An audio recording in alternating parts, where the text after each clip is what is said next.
యవ్వనమున పెండ్లి చేసుకొనిన మీ భార్యల విషయములో విశ్వాసఘాతకులుగా ఉండకుడి. భార్యను పరిత్యజించుట నాకు అసహ్యమైనటువంటిది. ఎన్నో కుటుంబాలలో భార్య భర్త మధ్యన ప్రేమ లేకపోతున్నది, సమాధానము లేకపోతూ ఉన్నది, ఐక్యత అనేది లేకపోతూ ఉన్నది. అనేక కుటుంబాలు ఒక పరలోకముగా ఉండవలసినది బదులు ఒక నరకయాతన అనేటువంటిది కుటుంబ వ్యవస్థలో మనము చూస్తూ ఉంటున్నాం. మలాకి జీవించినటువంటి కాలములో వివాహమాడినటువంటి భర్త అయినటువంటి వాడు తన భార్యను పరిత్యజించడం అనేది వాక్యములో చూస్తున్నాం. ఎవడైతే గాన భార్యను పరిత్యజించగలుగుతాడో అంటే విసర్జించగలుగుతాడో అలాంటి వాడు దేవునికి అసహ్యుడు, అలాంటి వాడు విశ్వాసఘాతకుడు.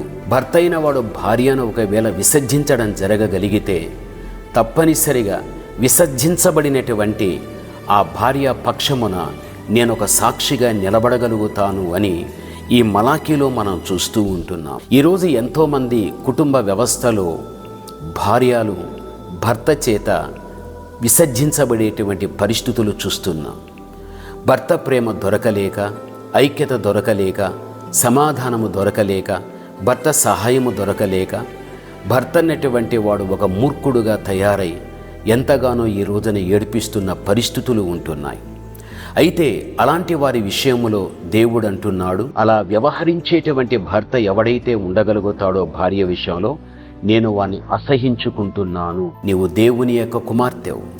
నీవు ఏ ఇంటి భార్యవైనా నీ భర్త ద్వారా నువ్వెంత బాధ అనుభవించినా, ఒకవేళ నీ భర్త నిన్ను ఒక బానిసగా చూచి నిన్ను కృంగదీసినప్పటికీ కూడా నువ్వు భయపడవద్దు, ఏమాత్రము ఆందోళన చెందవద్దు. నీ విసర్జించబడిన దానివైనప్పటికీ కూడా నీ పక్షమున దేవుడు ఉంటున్నాడు అన్న విషయం మరిచిపోవద్దు. నేనెవరైతే విసర్జించగలిగారో వారితోనే దేవుడు యుద్ధం చేయగలుగుతాడు.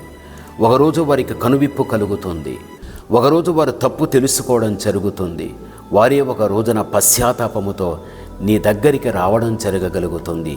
యెషయాలో ఒక మాట ఉంది, ఎవడైతే నిన్ను బాధించగలుగుతాడో, ఎవడైతే నిన్ను తృణీకరించగలుగుతాడో, నిన్ను తృణీకరించినటువంటి వారే నీ పాదముల దగ్గరికి వచ్చి సాగిలపడిదరు అని యెషయాలో చెప్పబడుచూ ఉంటున్నది.